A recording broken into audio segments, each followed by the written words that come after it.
12 نشونه واژن. آیا او با 100 نفر خوابیده؟ حالا وقتشه که درباره نشونه های واژنی صحبت کنیم که نشون میده یک زن با خیلیا رابطه داشته.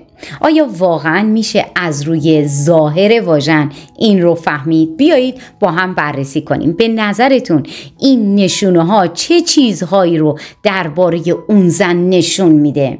نظراتتون رو برامون بنویسید. سلام، مریم هستم. من ویدیوهایی رو میسازم که به شما کمک میکنه بهترین رابطه عاطفی و جنسی زندگیتون رو داشته باشید. لطفاً با ساب و لایکتون ازمون حمایت بکنید.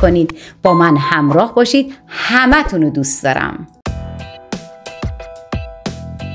رنگ و حالت واژن. رنگ و حالت واژن خیلی میتونه حرفها رو بگه.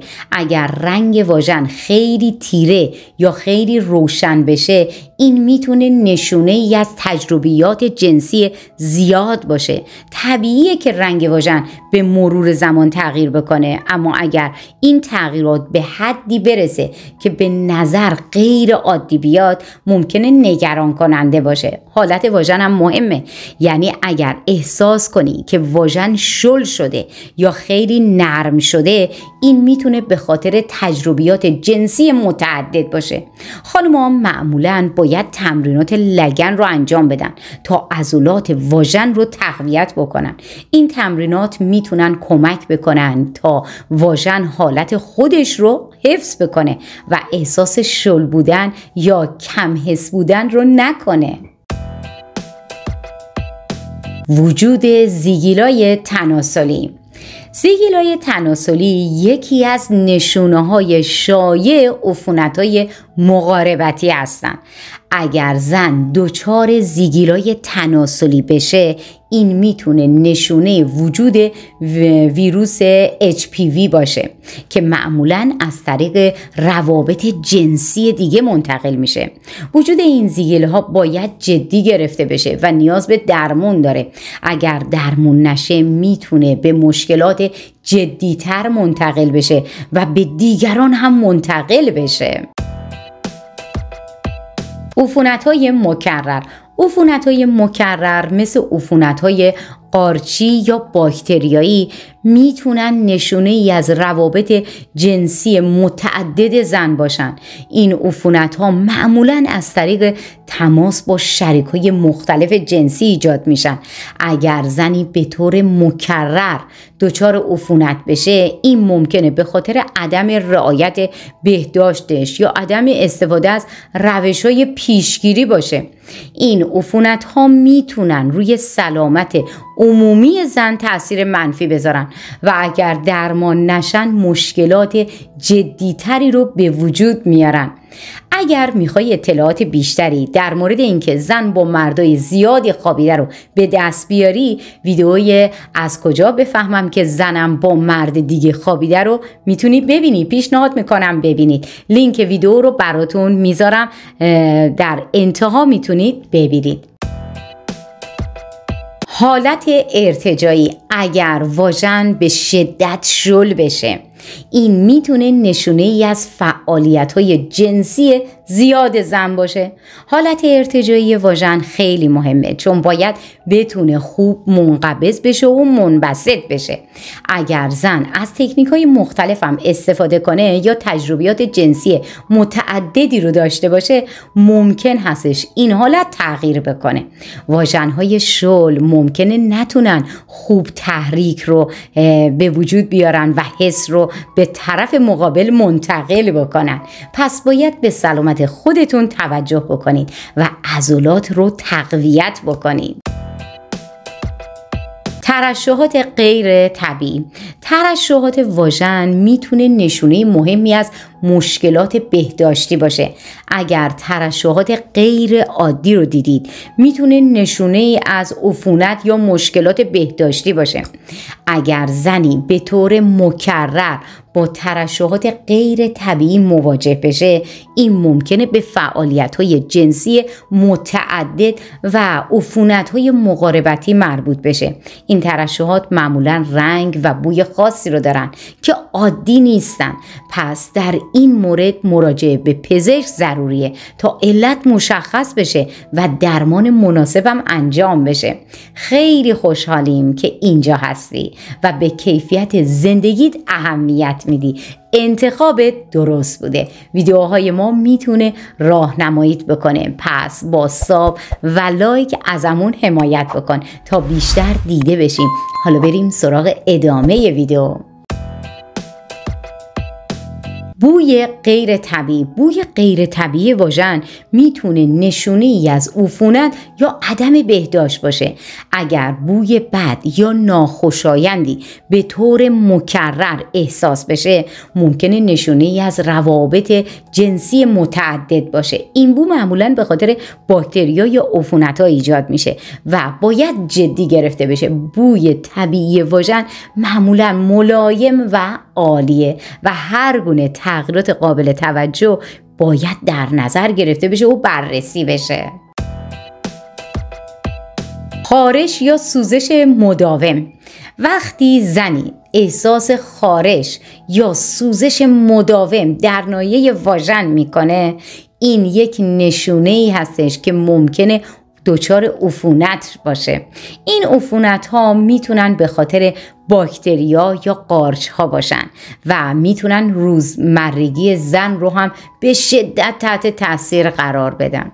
همچنین ممکنه زن با محصولات بهداشتی حساسیت داشته باشه، مثلا به نوعی صابون یا ژل‌های شستشو حساسیت داشته باشه. این حساسیت میتونه روی پوست تحریک به وجود بیاره و باعث ناراحتی بشه. تغییرات هورمونی مثلا در زمان قاعدگی یا یائسگی هم میتونن این احساس رو تشدید بکنن. پس اگر این وضعیت ادامه داشت، بهتر حتما با پزشک صحبت بکنید و از سلامت خودتون مطمئن بشید. التهاب واژن. تورم یا التهاب در ناحیه واژن میتونه واقعا زن رو نگران بکنه. این وضعیت ممکنه به دلیل عفونت‌هایی مثل عفونت‌های قارچی یا باکتریایی باشه. همچنین حساسیت به محصولات بهداشتی مثل لوسیون‌ها یا پودرهای شستشو باشه که این باعث این وضعیت میشه. زن باید دقت بکنه که آیا ناحیه واژنش قرمز یا متورم شده باشه یا نه. اگر اینجوری بود باید فوراً به پزشک مراجعه بکنه تا دلیلش مشخص بشه.